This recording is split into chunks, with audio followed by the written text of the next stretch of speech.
Sobatkom pernah nggak kirim surat atau kartu pos pakai perangko? Pasti sebagian besar pernah dong, tapi dulu banget. Memangnya fungsi perangko masih relevan ya di era yang serba digital begini? Pernah nggak Sobatkom pikir, kenapa ya perangko masih ada hingga sekarang? Apa sih fungsi perangko sebenarnya di tengah pesatnya kemajuan teknologi kini? Kita ulas yuk, mulai dari sejarah pembuatan perangko dan bagaimana sih adaptasi fungsi perangko di era zaman now, serta berbagai fakta uniknya. Selamat datang di Cara Pandang, jelajah kisah seni dan peran perangko di Nusantara. Sejarah perangko. Penny Black, perangko pertama di dunia. Dengan potret Ratu Victoria ini terbit di Inggris pada 1 Mei 1840. Menjadi inovasi pembayaran biaya pengiriman yang lebih mudah dan terstandar. Setelah kesuksesan Penny Black, banyak negara yang mulai mengadopsi sistem perangko. Seperti Swiss, Spanyol, Amerika, termasuk Indonesia, yang kali pertama menerbitkan perangko pertama di tahun 1864 oleh pemerintah Hindia Belanda dengan gambar Raja William III untuk layanan pos di Kepulauan Nusantara. Pasca kemerdekaan 1945, perangko Indonesia pertama menampilkan Republik Indonesia, diikuti dengan perangko peringatan untuk menghormati peristiwa nasional dan budaya seperti Konferensi Asia Afrika 1955 dan Candi Borobudur. Eksistensi dan fungsi perangko pos terus berevolusi di Indonesia. Seiring dengan perkembangan teknologi dan kebutuhan masyarakat akan layanan pos yang lebih efisien. Fungsinya pun kian luas, dari pengiriman surat, komoditi dagang, gift card, hingga alat diplomasi. Rupanya pada saat Belanda dulu awal, franco itu artinya lunas. Nah mungkin yang ngomongnya orang Sunda jadi perangko lah gitu, jadi bukan franco gitu. Jadi ketika di Indonesia orang mau kirim menggunakan alat bukti itu, mana dong perangkonya? Nah akhirnya populer lah namanya perangko sampai saat ini. Kalau perangko itu yang menerbitkan adalah Kominfo dan itu digunakan sebagai alat bukti pelunasan biaya pos. Nah kalau meterai itu yang punyanya Ditjen Pajak. Jadi bukan pos. Pos itu sama, hanya operator atau diminta bantuan sama Ditjen Pajak. Pos jualin dong ini seluruh Indonesia. Kenapa harus pos yang menjual? Karena sama, ini adalah produk yang memiliki security printing tinggi. Karena tidak boleh ada yang palsu. Makanya Ditjen Pajak itu bilangnya begini, belilah meterai tempel hanya di kantor pos. Karena kalau dari tempat lain itu banyak yang palsu. Bahkan ada yang jual di mana? Di marketplace. Tuh, masa meterai harga 10.000 dijualnya 5.000, berarti udah dipastikan itu palsu. Nah itu. Challenging-nya itu adalah bagaimana menjadikan perangko itu diterima sebagai collectible items jadinya, collectible items. Nah disitulah kita harus mendesain perangko itu menarik. Ada nilai-nilai yang tertuang dalam desain perangko itu. Nah itulah yang dilakukan oleh Pokja Nasional Perangko yang dibentuk oleh Kementerian Kominfo, dalam hal ini Direktorat Jenderal PPI, dan di manage oleh Direktorat Pos. Pos itu operatornya. Jadi nanti Kominfo akan menulis surat setiap setahun, dalam jangka waktu setahun itu semacam penugasan lah, bahwa pos kamu terbitin ini, perangko ini dan ini.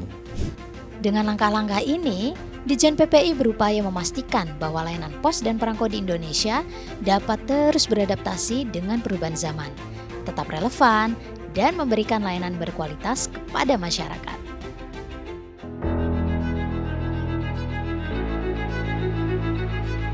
Oke, jadi pertama tuh dulu orang tua sih, jadi mamah tuh cerita, dulu mamah ngumpulin perangko. Kemudian penasaran kan, kayak apa sih? Akhirnya dikirimin. Jadi waktu itu koleksinya masih ada di rumah nenek di Jawa Tengah. lihatlah, oh kayak gini loh ternyata perangko. Lama-lama kok suka. Tapi namanya dulu masih SD, ngumpulinnya masih sekenanya, masih yang asal ada perangko dari kantor mama misalnya kumpulin satu gitu loh. Belum yang terstruktur, belum tertata. Tapi itu yang jadi dasar buat kedepannya sampai sekarang gitu loh sebenarnya. Nah, saya pikir juga sama. Setiap filatelis itu akan mewariskan hobi filatelisnya itu ke keturunan-keturunan berikutnya. Itu yang menyebabkan filatelis ini tidak putus. Jumlah dari filatelis ini seperti menggulung seperti ini. Kenapa dia unik? Dia dikirim dari Korea Utara. Kita tahu sendiri, Korea Utara itu negara yang tertutup yang nggak sembarang orang bisa masuk, nggak sembarang orang bisa kirim surat. Artinya ini surat termasuk salah satu yang beruntung untuk bisa terkirim ke Indonesia. Apalagi sekarang Korea Utara masih dibatasi untuk pengiriman keluar. Jadi mereka belum bisa kirim apa-apa keluar sejak pandemi sampai sekarang udah sekitar 4 tahun ini. Jadi ini salah satu yang beruntung untuk keluar dari Korea Utara sebelum pandemi. Ini sebenarnya apa sih kok kertas kecil bisa 1 juta gitu loh. Ini perangko pertama di Indonesia waktu namanya masih Hindia Belanda. Gambarnya tentu saja bukan tokoh Indonesia, bukan Bung Karno, bukan Bung Hatta. Gambarnya Raja Willem III, Raja Belanda waktu itu yang juga berkuasa atas Hindia Belanda kan sebagai wilayah koloninya. Nah, setelah Raja Willem ini baru nanti diterbitkan perangko Ratu Wilhelmina yang berbagai seri itu sampai sebelum kemerdekaan. Nah, tapi aku mau tunjukin sebenarnya ini 3 macam, tapi beda semua. Yang pertama, ini diterbitkan 1864, sudah dipakai. Artinya perangko itu sudah dicap, sudah dipakai untuk pengeposan. Yang tengah, ini belum dipakai. Perangko baru, tapi dari seri yang sama. Yang ketiga, kelihatannya sama tapi sebenarnya beda loh. Bedanya apa? Di sini ada perforasinya. Perforasi itu apa sih? Kita kalau punya materai, nyobeknya itu kan ada giginya kan, ada lubang-lubang. Itu namanya perforasi. Nah, ada perforasi ini diterbitkan 1868. Kemudian 1870 diterbitkan satu seri lagi, gambarnya sama Raja Willem tapi dengan potret yang berbeda. Diterbitkan 1870. Artinya, perangko kedua tadi cuma dipakai 2 tahun. Jadi surat-surat, kartu pos, surat-surat yang dipakai dengan perangko itu sangat sedikit. Karena cuma 2 tahun loh. Bayangkan 2 tahun sebanyak apa sih? Dan dengan kultur dulu yang orang-orang dulu belum semuanya bisa baca. Belum semuanya punya akses ke pendidikan. Artinya ini menjadi satu hal yang langka. Itulah yang salah satu yang paling langka. Dan yang kedua ini lebih mahal dari yang pertama. Karena itu tadi lebih terbatas. Jadi gini, ini kartu pos sama yang aku tadi cerita. Ini sudah ada cetakan perangkonya di kanan atas. Artinya pengirim ini tidak perlu menempelkan perangko lagi, tapi bisa langsung kita tulisi dan kita poskan. Ini tarifnya 5 sen. Cetakan zaman pendudukan Jepang. Jadi tahunnya 42 sampai 45. Kalau kita lihat di capnya ini sekitar tahun 44. Jadi ini yang bikin unik apa sih? Ini dikirim dari orang Belanda ke orang Belanda lagi. Kalau kita bahas perangko Hindia Belanda, dikirim dari orang Belanda ke orang Belanda itu wajar. Artinya memang itu wilayah mereka, itu era mereka. Tapi sekarang eranya udah berbeda. Ini era pendudukan Jepang.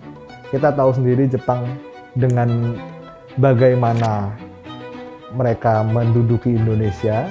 Artinya sebagai musuh perang waktu itu, orang Belanda ini ditempatkan di camp-camp tertentu. Dan mereka tidak bisa hidup bebas seperti orang lain gitu. Nah, yang unik di sini menjelaskan bahwa orang Belanda di sini oh kami dalam keadaan baik, ini kami begini. Ini kartu pos, ada 2 sisi.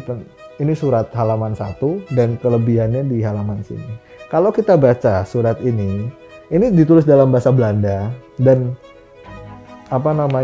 isi suratnya kurang lebih menjelaskan bagaimana keadaan mereka, dan di sini sempat menjelaskan tentang ada alamat dari kolega mereka yang tinggal di Thailand. Jadi ada Dutch Postal Station atau ada Biro Pos Belanda di Thailand. Jadi saat itu kan memang satu kondisi perang dunia.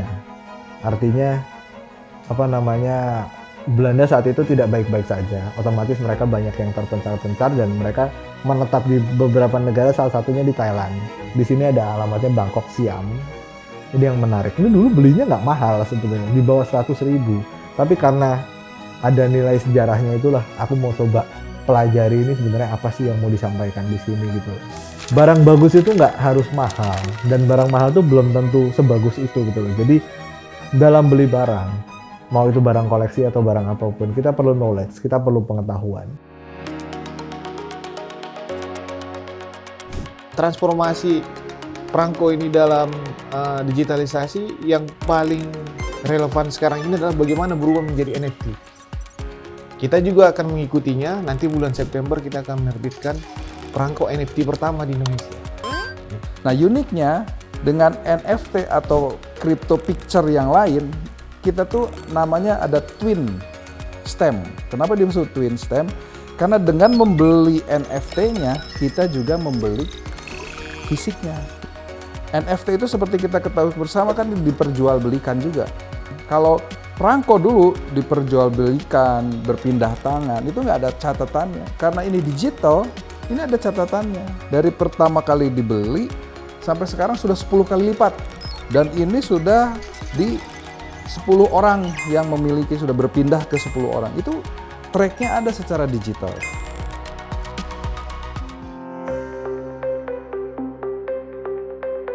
Yang paling utama adalah bagaimana nilai sejarah dalam perangko itu. Nah, itu yang selalu kita melakukan edukasi melalui pameran. Pameran itu intinya seperti saya sampaikan tadi, tidak hanya ingin menampilkan, oh ini perangko saya paling lama. Ini terbit di tahun 1901. Tapi lebih daripada itu adalah bagaimana kita ingin melihat sejarah Indonesia. Ingat, perangko tanpa narasi itu sekarang tidak berarti apa-apa. Tapi perangko itu harus bernarasi. Apakah kita melestarikan perangko atau melestarikan sejarah? Dua-duanya dapat melalui eksibisi perangko, edukasi perangko maupun pameran perangko. Yang nilainya luar biasa itu apa? Mendidik generasi ke generasi mengenai sejarah. Meskipun di era digital kini banyak orang yang telah beralih ke komunikasi elektronik, perangko tetap memiliki peran penting dan manfaat yang tak tergantikan.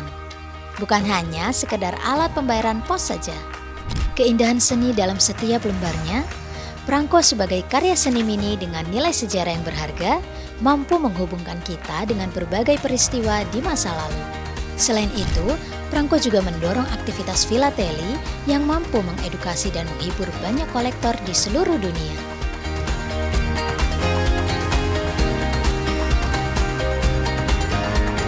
Sampai jumpa di episode Cara Pandang berikutnya. Eits, jangan lupa klik